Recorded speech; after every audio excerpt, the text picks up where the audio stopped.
Today we're going to dive into a really powerful idea from Robert Greene's book, The Daily Laws. Seriously, this could completely change how you look at your work, your passions, your entire life really. And it all starts with one single, crucial question.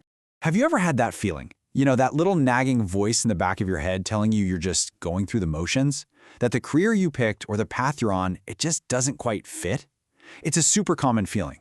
But what if the answer wasn't something you had to go out and find? What if it's been inside you this whole time?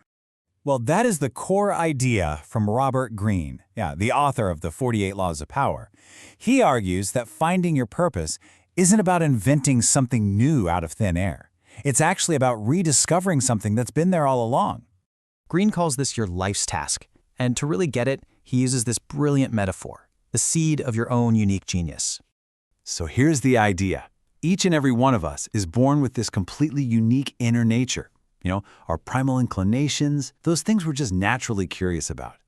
Think of it like a seed planted at birth that holds the entire blueprint for the person you are truly meant to become. So, your life's task is really the whole journey of nurturing that seed.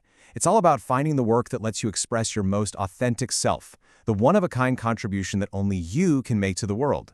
And that is the real path to fulfillment and ultimately to mastery. Okay, that all sounds great, right? But how do you actually find this thing? How do you hear that inner voice over all the noise from the outside world telling you what to do? Well, luckily for us, Greene provides a pretty practical map. He breaks it down into 3 simple steps. First, and this is a big one, reconnect with your childhood obsessions. The stuff you absolutely loved before the world told you what you should be interested in.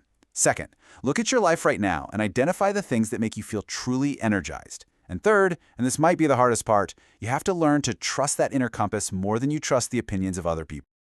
Greene's own life is the perfect example of this. He always felt this pull to be a writer, but he drifted through dozens of different jobs, feeling totally lost a lot of the time. But that inner voice, that passion, it just never went away. It stuck with him through all those detours until, one day, an idea finally clicked, and it led to his massive success. His journey just proves that the path is almost never a straight line. So, once you actually start hearing that inner voice, your real journey begins. And let's be honest, it's challenging, because it often means choosing your unique path over the one society has so nicely laid out for you.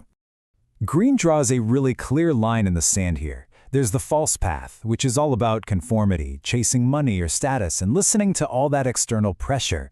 Then there's the true path. This one's about embracing what makes you different, following your genuine passion, and trusting your own inner authority. One leads to misery, the other to mastery. This quote right here really gets to the heart of it. Following your true path takes courage. It means you can't always be the nice, agreeable person who tries to fit in. You have to be willing to assert who you are. That's where your real power is. And as you're on this journey, remember these key things. Obstacles. They're not failures, they're course corrections, pushing you back to where you need to be. The stuff that makes you weird, that's actually your greatest asset. And above all, you've got to trust the process. This winding exploratory path is exactly where you're meant to be. So let's just boil all of this down to its most powerful, most fundamental idea. What is the true starting point for achieving anything meaningful in your life?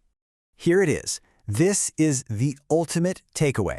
True power isn't about your network or your funding or your connections.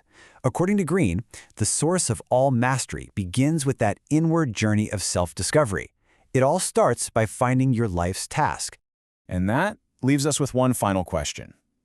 Just for a moment, forget about your job title, your salary, or what anyone else expects of you. Go back to that first step. What was that thing you loved as a child? That strange fascination you might have buried?